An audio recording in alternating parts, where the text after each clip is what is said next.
ಸುಖದ ಸ್ವಪ್ನಗಾನ ಎದೆಯ ಸಿತಾನ ಜೀವನ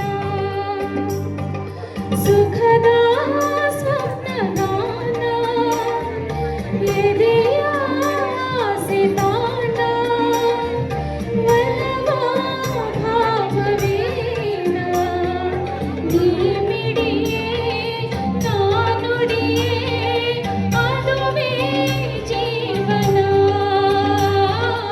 ಅದುವೇ ಜೀವನ. ಸಹಿತ ಅವರು ವಯಸ್ಸಲ್ಲಿ ಸಣ್ಣವರು ದೊಡ್ಡವರು ಅಂತಿಲ್ಲ, ಹೊಗಳಿಕೆಗೆ ಮೊದಲು ಕಿರುನಗೆಯನ್ನ ಬೀರೋಳು ಹೆಣ್ಣು. ಹಾಗಾಗಿ ಇಂತಹ ಶ್ರೀಮಾತೆಯ ಪೂಜೆಯನ್ನ ಸಲ್ಲಿಸುವಂತಹ ದಿನವೇ ಮಹಿಳಾ ದಿನಾಚರಣೆ. ಈ ದಿನ ಈ ವೇದಿಕೆ ಎಷ್ಟು ಅದ್ಭುತವಾಗಿದೆ ಅಂತ ಹೇಳಿದ್ರೆ, ಒಂದೇ ವೇದಿಕೆಯಲ್ಲಿ ಒಂದು ರಾಜಕೀಯ ಶಕ್ತಿ ಮತ್ತೆ 3 ತ್ರಿವಳಿ ಶಿಕ್ಷಣ ಕ್ಷೇತ್ರದಲ್ಲಿರುವಂತಹ 3 ಮಹಿಳೆಯರಿದ್ದಾರೆ, ಹಾಗೆ ವೈದ್ಯಕೀಯ ಕ್ಷೇತ್ರದಲ್ಲಿದ್ದವರಿದ್ದಾರೆ. ಇವರು ನಮ್ಮ ವರ್ಷದ ಸ್ಫೂರ್ತಿಗೆ ಸಾಕಲ್ಲವೇ? ಮತ್ತೆ ಮಹಿಳಾ ದಿನಾಚರಣೆ ಬರುವವರೆಗೂ ಸ್ಫೂರ್ತಿ ಆಗುವಷ್ಟು ಎಲ್ಲ ವಿಷಯಗಳನ್ನ ಇಲ್ಲಿ ಸೇರಿರುವ ಎಲ್ಲ ಮಹಿಳೆಯರು ತಗೊಂಡಿದ್ದೀವಿ. ಅದು ತುಂಬಾ ಖುಷಿಯಾದಂಥ ವಿಚಾರ. ಎಷ್ಟೋ ಮಹಿಳೆಯರು ಅನ್ಕೋತಿದ್ದಾರೆ, ಈ ಒಂದು ಪ್ರೋಗ್ರಾಮ್ ಅನ್ನ ನಾನು ಮಿಸ್ ಮಾಡ್ಕೊಂಡಿದ್ರೆ ಎಷ್ಟೋ ವಿಷಯಗಳನ್ನ ಮರ್ತ್ಬಿಡ್ತಿದ್ದೆ ಅಥವಾ ಎಷ್ಟೋ ಬೇಜಾರುಗಳನ್ನ ಹಂಗೆ ಕೊರಗ್ಬಿಡ್ತಿದ್ದೆ ಅಂತೇಳಿ ಅಲ್ವಾ. ಅಂತ ಅದ್ಭುತವಾದಂತಹ ವೇದಿಕೆಯನ್ನ ಸೃಷ್ಟಿ ಮಾಡಿದಂತಹ ಶಂಕರ್ ಶೇಟ್ ಇವರಿಗೆ ಎಲ್ಲರ ಪರವಾಗಿ ತುಂಬು ಹೃದಯದ ಧನ್ಯವಾದಗಳು, ಹಾಗೆ ಜೋರಾದ ಚಪ್ಪಾಳೆಯನ್ನ ಸಲ್ಲಿಸಬೇಕು ಅಂತ ಹೇಳಿ ಕೇಳ್ಕೊಳ್ತಾ ಇದ್ದೇನೆ. ನಾವು ಮನೆಯಿಂದ ಬರ್ತೇವೆ, ಮನೆಯಲ್ಲಿ ಮಕ್ಕಳಿರ್ತಾರೆ, ಮತ್ತೆ ನಮ್ಮ ಗಂಡ ಇರ್ತಾರೆ, ತಂದೆ ಇರ್ತಾರೆ, ಅಣ್ಣ ಇರ್ತಾರೆ, ಚಿಕ್ಕಪ್ಪ ಇರ್ತಾರೆ, ಮಾವ ಎಲ್ಲರೂ ಇರ್ತಾರೆ. ಆದ್ರೆ ನಮ್ಮ ಸಾಧನೆಯನ್ನ ಎಷ್ಟೋ ಬಾರಿ ಅವರು ಸಹ ಅಲ್ಲಗಳೆದಿರ್ತಾರೆ, ಹೌದಲ್ವಾ? ಅಂಥದ್ರಲ್ಲಿ ನಾವು ಎಲ್ಲೋ ಇದ್ದೀವಿ, ನಮ್ಮ ಸಣ್ಣ ಸಾಧನೆಯನ್ನ ಗುರುತು ಮಾಡಿ ಇಷ್ಟೆಲ್ಲ ಸ್ತ್ರೀಯರಿಗೆ ಸ್ಫೂರ್ತಿಯಾಗುವಂತೆ ನಮಗೆಲ್ಲ ಸನ್ಮಾನವನ್ನ ಮಾಡಿದ್ದಾರೆ.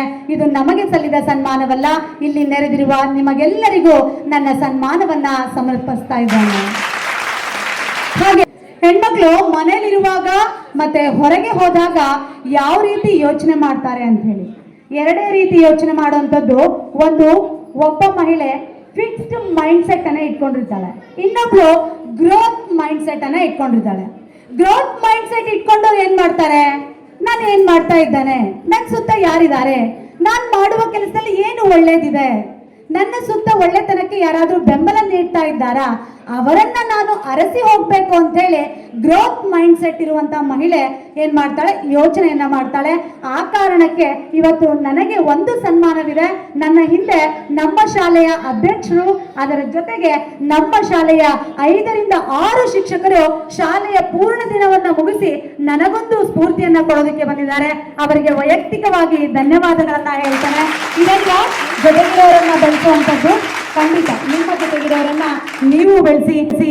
ಇನ್ನೊಂದು ಫಿಕ್ಸ್ಡ್ ಮೈಂಡ್ ಸೆಟ್ ಏನಂದ್ರೆ, ನನಗೆ ದುಡ್ಡಿಲ್ಲ, ನನಗೆ ಗಂಡ ಇಲ್ಲ, ನನಗೆ ಏನೂ ಮಾಡಕ್ಕಾಗಲ್ಲ, ನನ್ನ ಗಂಡ ಸಪೋರ್ಟೇ ಮಾಡಲ್ಲ, ನನ್ನ ಮಕ್ಕಳು ನಾನು ಏನ್ ಮಾಡಿದ್ರು ನಗ್ತಾರೆ ಅಂದ್ರೆ, ನೀವು ಮನೇಲಿ ಅಷ್ಟು ಫಿಕ್ಸೆಡ್ ಮೈಂಡ್ ಸೆಟ್ ಅಲ್ಲಿ ಇದ್ರೆ ಹೊರಗೆ ಯಾರು ನಿಮ್ಮನ್ನ ಅಪ್ರಿಶಿಯೇಟ್ ಮಾಡ್ತಾರೆ? ದಯಮಾಡಿ ಮನೆಯಲ್ಲಿರುವ ವಾತಾವರಣವನ್ನ ಬದಲಿಸ್ಕೊಳ್ಳಿ, ನಿಮ್ಮಿಂದ ಎಲ್ಲವೂ ಸಾಧ್ಯ. ಹಾಗಾಗಿ ನಿಮ್ಮಿಂದ ಸಮಾಜಕ್ಕೆ ಒಂದು ಕೊಡುಗೆ ಕೊಡುವಂತ ಶಕ್ತಿ ಎಲ್ಲ ಮಹಿಳೆಯರಲ್ಲಿದೆ. ಪ್ರತಿದಿನ ಜೀವನದ ಉತ್ಸಾಹದಿಂದ ಬದುಕುವ ಯಾವುದಾದ್ರೂ ಒಂದು ಜೀವಿ ಇದ್ರೆ ಅದು ಹೆಣ್ಣು. ಬಾಯಿ ಮುಚ್ಚಿ ಅಂತ ಹೇಳ್ಬೇಕು, ಅಷ್ಟು ಸಾಕಾಗದಷ್ಟು ಮಾತಾಡ್ತಾರೆ. ಮೈಕನ್ ಕೊಟ್ಟಾಗ ನಾವು ತಡವರಿಸ್ತೀವಲ್ವಾ. ಹಾಗಾಗಿ ಪ್ರತಿದಿನ ನಿಮ್ಮ ಸಾಧನೆ ಹೆಚ್ಚಿಗೆ ಆಗತ್ತೆ. ಒಂದು ದಿನದ ಸಾಧನೆ ಮತ್ತೊಂದು ದಿನಕ್ಕೆ ಮತ್ತೊಬ್ಬರಿಗೆ ಸ್ಫೂರ್ತಿ ಆಗತ್ತೆ. ಇಲ್ಲಿ ಸೇರಿರುವ ಎಲ್ಲರಿಗೂ ನನ್ನನ್ನ ಗುರುತಿಸಿರುವಂತಹ ಈ ಒಂದು ಕನ್ನಡ ಸಾಹಿತ್ಯ ಸಾಂಸ್ಕೃತಿಕ ವೇದಿಕೆಯವರಿಗೂ, ಈ ವೇದಿಕೆಯ ಮೇಲಿರುವಂತಹ ಅದ್ಭುತ ರತ್ನಗಳಿಗೂ ತುಂಬು ಹೃದಯದ ಧನ್ಯವಾದಗಳನ್ನ ಅರ್ಪಿಸ್ತಾ ಇದ್ದೇನೆ. Thank you.